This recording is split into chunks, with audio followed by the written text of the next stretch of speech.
BJP ସେତେ ଭଲ ନୁହଁ ଦେଶ ପାଇଁ।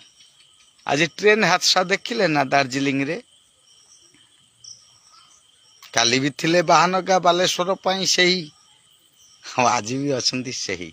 ରାଜସ୍ଥାନର ବ୍ୟକ୍ତି ଓଡ଼ିଶାରୁ ରାଜ୍ୟସଭା ସାଂସଦ ଥିଲା ସାକ୍ଷୀ ସେଇ ବିଜେଡ଼ି, ପୁରୁଣା ବିଜେଡ଼ି। ଛାଡ଼ନ୍ତୁ, ତାଙ୍କ କଥା ବି କହିବା ନାହିଁ।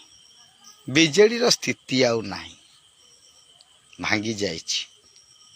ରାଜନୀତି ମଇଦାନରୁ ପ୍ରୟୋଜନ ପଡ଼ିଲେ ହଟିଯିବ, କାହିଁକିନା କଂଗ୍ରେସ ଖେଳୁଛି।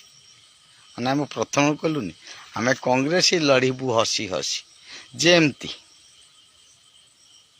ଆମର ପ୍ରିୟ ମାନେ ଆମ କନଷ୍ଟିଚ୍ୟୁଏନ୍ସି, ଆମ ନିର୍ବାଚନ ମଣ୍ଡଳୀ ପାଟକୁରା ଜିଲ୍ଲା କେନ୍ଦ୍ରାପଡ଼ା। ଆମ ପାଟକୁରାର ହାତ ଚିହ୍ନର ପ୍ରାର୍ଥୀ ଯିଏ